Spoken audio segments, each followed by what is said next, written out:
வணக்கம் அன்பு நண்பர்களே, அனைவருக்கும் இனிய வணக்கம். இன்றைக்கி நம்ம இந்த ஒரு வீடியோவில் எதை பற்றி பார்க்க போகிறோம் அப்படின்னு பார்த்தீங்கன்னா, தமிழக அரசு போக்குவரத்து கழகங்களில் வந்திருக்க சில பல முக்கியமான தகவல்களை இந்த ஒரு வீடியோவின் வாயிலாக நம்ம பார்க்கலாம். ஸோ டிஎன்எஸ்டிசியில் பொறுத்த வரைக்கும் இந்த டிரைவர் கம் கண்டக்டர் கிட்டத்தட்ட 850 பேருக்கு பார்த்திங்கன்னா அந்த போஸ்டிங் பெண்டிங்கில் இருக்குது.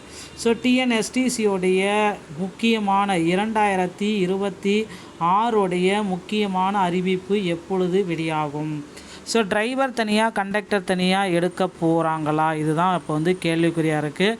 தமிழகத்தை பொறுத்த வரைக்கும் இந்த டிஎன்எஸ்டிசியோடைய முக்கியமான அறிவிப்புகளில் 850 பேருக்கு என்ன நடக்கும்? ஒரு வெள்ளை அறிக்கை வெளியிட இருக்கிற தகவல் வந்திருக்குங்க. ஸோ இந்த வெள்ளை அறிக்கை டிஎன்எஸ்டிசியில் வெள்ளை அறிக்கை வெளியிட்டால் எவ்வளவு பேர் பார்த்திங்கன்னா முறைகேடுகளில் சிக்கியவர்கள் மாட்டுவார்கள் அப்படின்ற மாதிரி கேள்விகள் போயிட்டுருக்கு. ஸோ இந்த வெள்ளை அறிக்கை மூலமாக பார்த்திங்கன்னா டிசிசியோடைய நியமனம் முறைகேடு. ஸோ டிசிசி நியமனத்தில் இந்த வெள்ளை அறிக்கை எப்பொழுது வெளியாகும் அப்படின்றத பற்றி தான் இந்த வீடியோவில் நம்ம பார்க்கலாம். ஸோ டிஎன்எஸ்டிசியை பொறுத்த வரைக்கும் தற்சமயம் பார்த்திங்கன்னா முக்கியமாக காலி பணியிடங்கள் 28,000க்கும் மேற்பட்ட காலி பணியிடங்கள் நிலவிட்டிருக்கு. தற்சமயம் வர இன்றைய நாள் வர போக்குவரத்து கழகத்தில் 28,000க்கும் மேற்பட்ட நபர்கள் காலி பணியிடங்களாக கருதப்பட்டு இருக்காங்க. ஸோ வேக்கன்சிஸ் லிஸ்ட்டை எப்போ வெளியிடுவாங்க அப்படின்றது தான் இப்போ எல்லோருடைய மிகப்பெரிய ஆழ்ந்த கேள்விகளாக இருக்கிறது.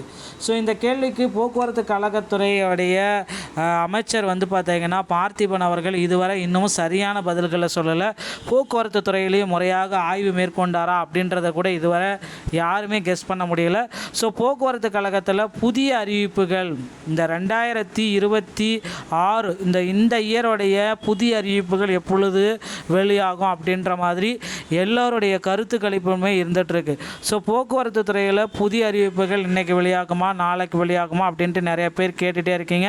கண்டிப்பாக நிச்சயமாக போக்குவரத்து கழகத்தில் புதிய அறிவிப்புகள் வெளியாகலாம். அதில் டிரைவர் தனியாக கிட்டத்தட்ட ஒவ்வொரு கேட்டகரியுமே பார்த்திங்கன்னா டிரைவர் தனியாகவும் கண்டக்டர் தனியாகவும் எடுப்பது அப்படின்றது உறுதியாக்கப்பட்டிருக்கு.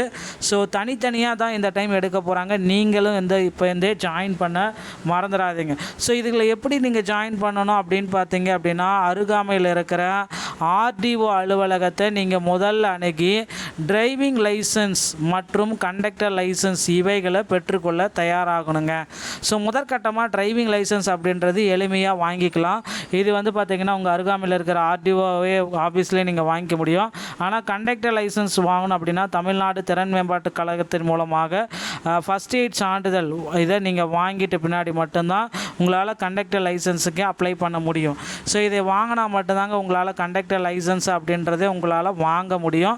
இதையும் ரொம்ப ரொம்ப முக்கியமானதாக இப்போ கருத்தில் கொள்ள வேண்டிய டைமில் இருக்கீங்க. ஸோ போக்குவரத்து கழகத்தில் இது எல்லாமே பார்த்திங்கன்னா முக்கியத்துவமாக கருதப்படுது. ஸோ டிஎன்எஸ்டிசியோடைய தற்சமயத்துடைய டேட்டா பேஸ் பார்த்திங்கன்னா நீங்கள் உடனடியாக டிரைவிங் லைசன்ஸ் மற்றும் கண்டக்ட் லைசன்ஸ் எடுத்து வச்சுக்கோங்க.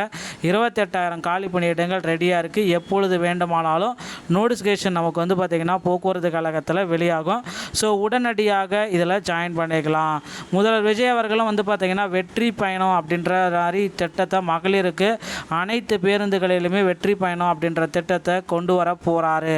ஸோ கண்டிப்பாக வெற்றி பயணம் திட்டம் வந்தால் உடனுக்குடன் போக்குவரத்து கழகத்தில் புதிய அறிவிப்புகள் வந்துவிடும். இப்போ உங்களை தயார்படுத்திக் கொள்ளுங்கள். டிஎன்எஸ்டிசியில் இந்த தகவல்கள் பிடித்திருந்தால் நீங்கள் நம்முடைய சேனலோடு இணைந்திருங்கள். நன்றி, வணக்கம்.